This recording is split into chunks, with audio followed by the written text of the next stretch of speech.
This series of tutorials will teach you the basics of Command Combat Civil War. The first in this series is about building your army, from making the list to organizing the miniatures. First, you choose which side you want to play, Union or Confederate. Union has mass numbers and better artillery, but the generals are often not as good and cavalry tends to be expensive. The Confederates have a lot of excellent generals to choose from and really good cavalry, but the artillery tends to be extremely expensive, and because most of the generals cost a lot of points, they will often have fewer men. If the players decide to play a historical scenario, take the lists from the listed scenario in either the rulebook, the expansions, or the battle packs. If you build your own army, you first determine the number of points your army will be. The basic rules of command combat are intended for a corps-sized army. The typical corps will be between 1,500 and 2,000 points. Begin by choosing a corps general. The corps general will have a cost, initiative rating, leadership rating, a damage number, and special rules. The cost is the number of points it takes to purchase him. The initiative is how likely he is to move at the time the player wants him to move. The leadership is how much he can build up his unit's morale. The damage number is how big of a percentage of his army he can lose before giving up the battle. The special rules are unique rules used for that general and affects anyone under him. Your corps will consist of 2 or more divisions. Build your first division by choosing a division general. His stats are the same as a corps general with one exception. His damage number is the number he will have to roll every turn he loses a brigade in order to remain aggressive. If he fails this number, he will take a defensive posture until he can succeed at the roll or is pushed on by his commander. You will now fill in your first division with brigades. You build these by purchasing between 3 and 7 infantry or cavalry stands and/or as many artillery stands as you want.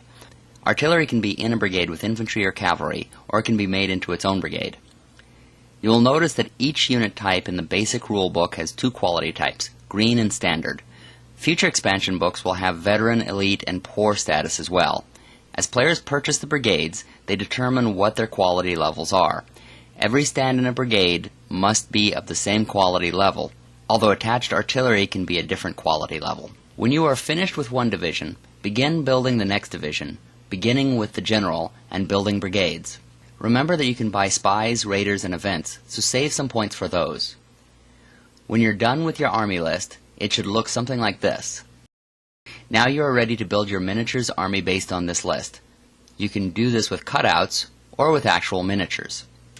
Generic cutouts of units and generals are pictured at the end of each rulebook, and units specific to battles are listed throughout the battle packs. If you decide to use these, copy them onto a hard cardstock and cut them out. If you decide to use miniatures, you'll need to purchase pieces either at your local game store or online. We recommend 15mm sized miniatures, but you can use whatever looks best with your boards. You will want to paint your miniatures before placing them on their bases. Each unit type has its own base size.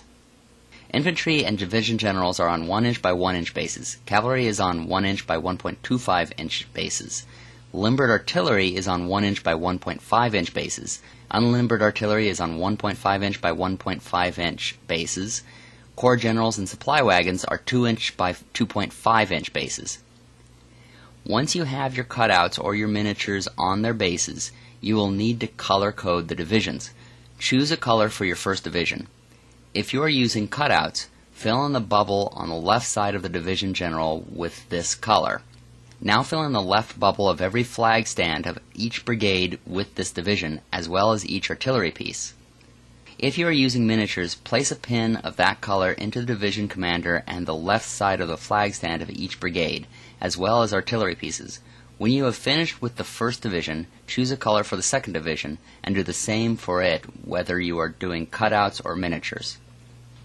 Once you have color-coded all of the divisions, you need to color-code the quality of each unit. The quality level colors are green for inexperienced units, white for standard units, and blue for veteran units. If you are using cutouts, fill in the right bubble of every flag stand and artillery piece with the appropriate color. If you are using miniatures, place the appropriate pins into the right side of every flag stand and artillery piece. Once you have placed all the proper color codes where they should go, your army is ready to be deployed. Move on to the setup of the battle.